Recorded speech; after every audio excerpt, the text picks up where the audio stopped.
سلام علیکم، حالتون چطوره؟ خوش اومدیم به پارت سوم از ولاگ تغییر اتاق استودیو.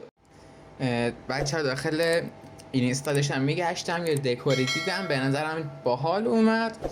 گفتم برای این تیکه استفادهش کنم، این تیکه بالای سر میز، و حالا بخوام بسازمش با کلی از این شکل‌های هشتی درست کنم و بعد به این شکل بچسبونمشون به هم دیگه. حالا نتیجه نهایی بهتون نشون میدم.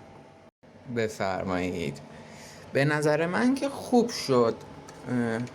هنوز رنگش نکردم، رنگ مشکی میخوره روش.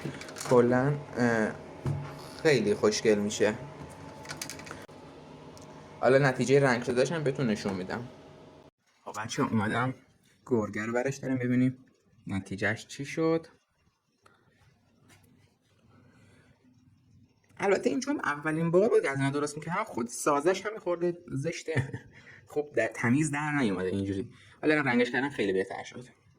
نظرتون رو بگید، بذارید اینجوری بگیرمش. نظرتون تو کامنت رو بگید. الان میخوام اون یکی رو رنگ کنه. خیلی خوب بچه‌ها،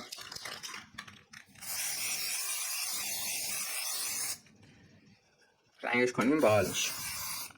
چقدر خوشگل شد